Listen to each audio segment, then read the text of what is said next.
Thank you for you to participate in this interesting kickoff meeting. It's very international actually because there are represented many nationalities on this panel.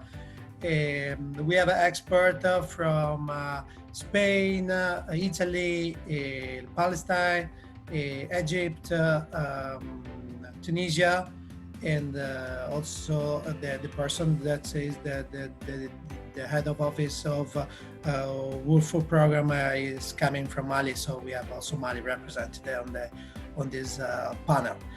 This is a very interesting issue that we are going to talk about. There are people from Employers Association, from association, NGOs,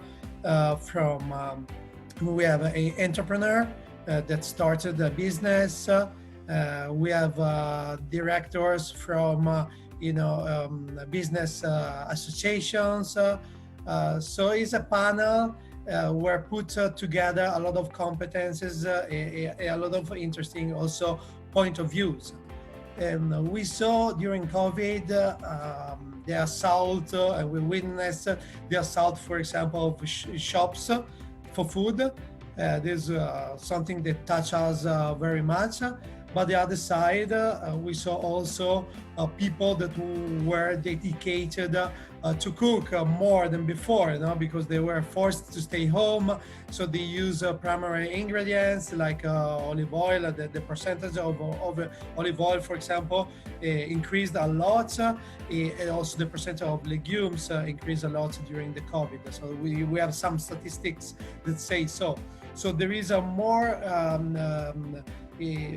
conscience probably for food at this moment. So COVID was not just negative, but talk also positive things and positive feelings about food.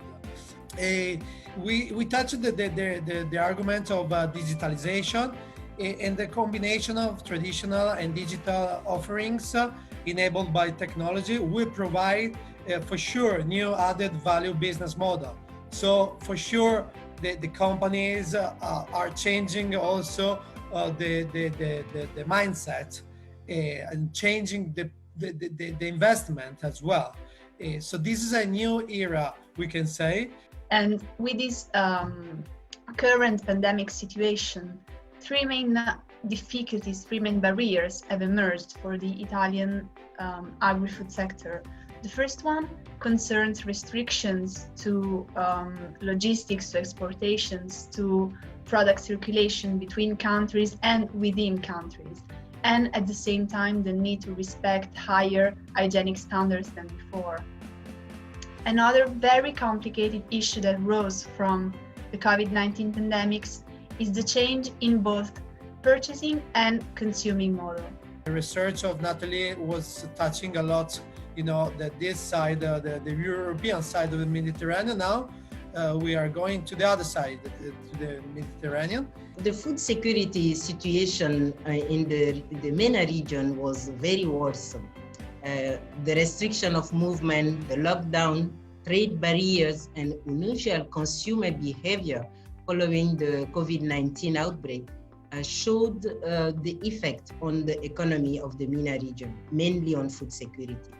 Unemployment rate expected to remain high across the region, specifically in Palestine, where we have 27%, Armenia 19%, Turkey, and even in Tunisia, almost 17%. So economies of more than half of the region are expected to contract significantly. The distribution was also affected because of the restriction of movement between governorate or between countries. And talking about the food access, if you know, loss or reduction of income due to lockdown are reducing the purchasing power of households, namely for women. Women are in the center of the household. Women were really affected. They were exposed to the COVID because they account for a large proportion of the workforce employed in the health sector. Statistics shows that 1 out of 10 women were part of the nursing staff of caregivers. And they don't get the same health insurance as men, which negatively affect their livelihood during the pandemic. Also, in the labor market, female participation was very weak. That was already in the past in the Arab region, but with the COVID crisis, it was strengthened. So it was standing at 18% against 77% for the male counterpart. Within the COVID-19 crisis, the Palestinian cooperatives facing different challenges.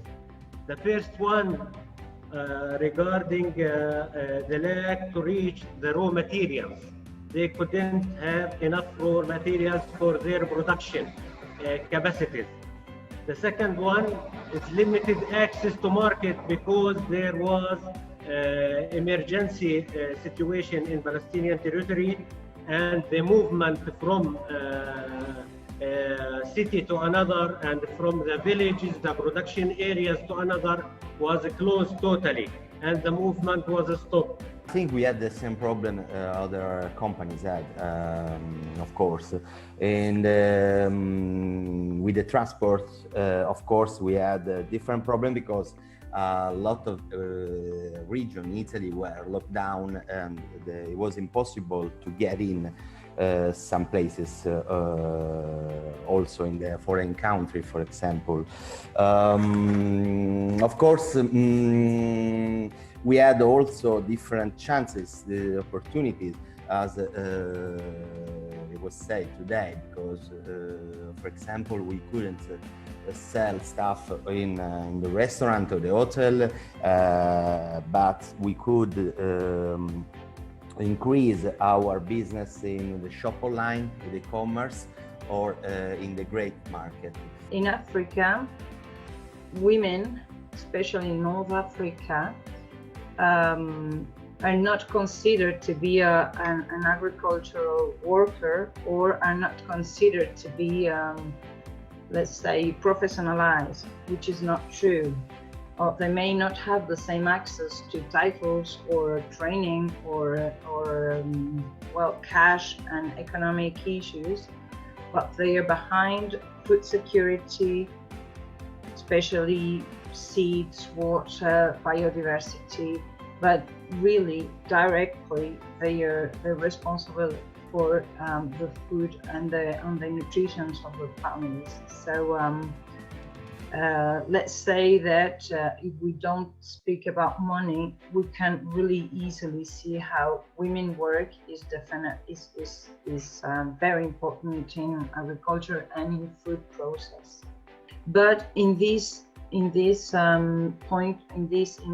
focus on local capacities and sovereignty, we see that women are very well positioned to be their own, let's say, their own leaders. I choose this field because I'm fascinated by nature, by the bees world, and I said that it's my field of study, and I have the technical experience, so I just started. I had some difficulties. For example, I had to convince my family to have this career, because it's dominantly men field. So, for example, I faced a lot of discrimination from the farmers, the beekeepers.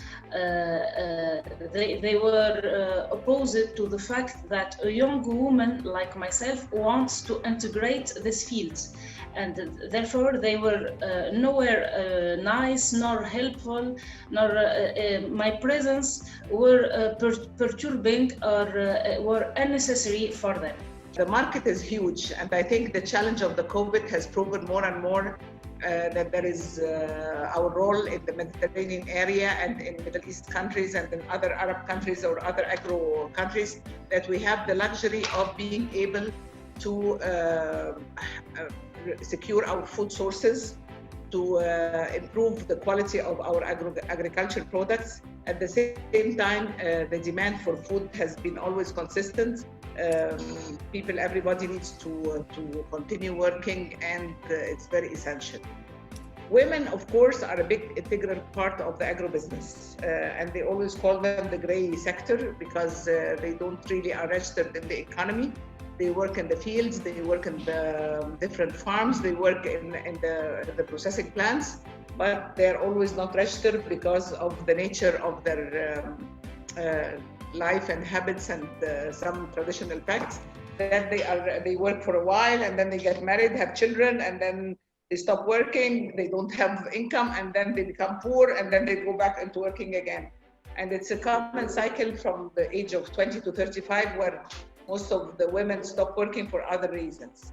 If we're talking about a very critical strategic project, it's not only to get those female workers that they need to be more education and more awareness to the safety of the food they produce, the safety of their current. This is very important to get these people to also help the European side, like Italy and Spain and other Mediterranean countries, to help us work with these female entrepreneurs to have added value to the product. The resilient approach of what we can provide to women in terms of solution.